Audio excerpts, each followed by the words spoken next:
Mom. Today I'm going to teach you about cerebellar disorders, okay? Alright, so imagine your body as an orchestra.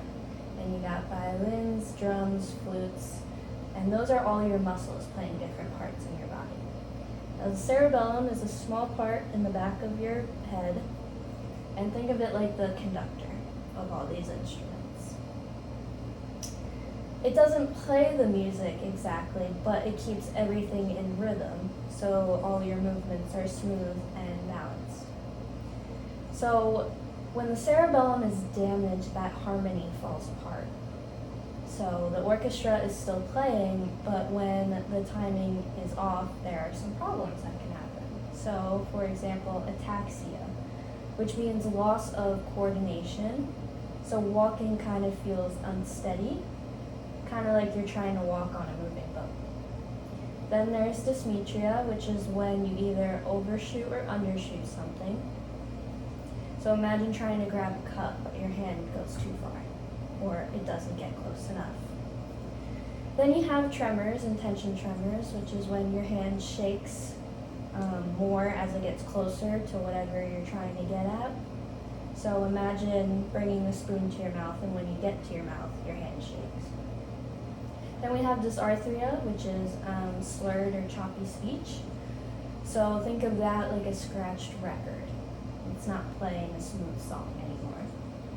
And then last we have nystagmus, which, crazy enough, the cerebellum can affect your vision too. So they can either move uncontrollably or it blurs your vision. Okay? So now I want you to summarize back to me the disorders I just mentioned.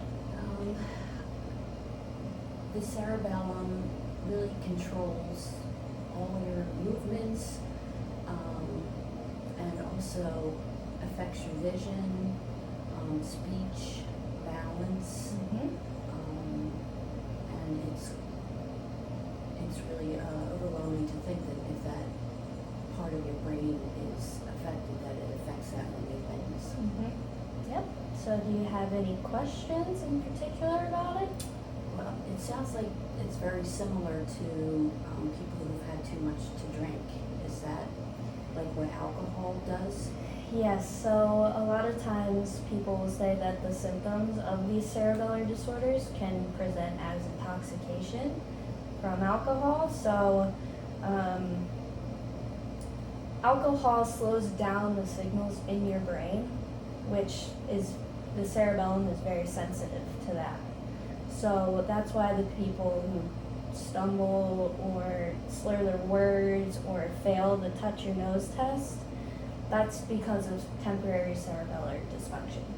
So when the alcohol wears off, the cerebellum goes back to normal.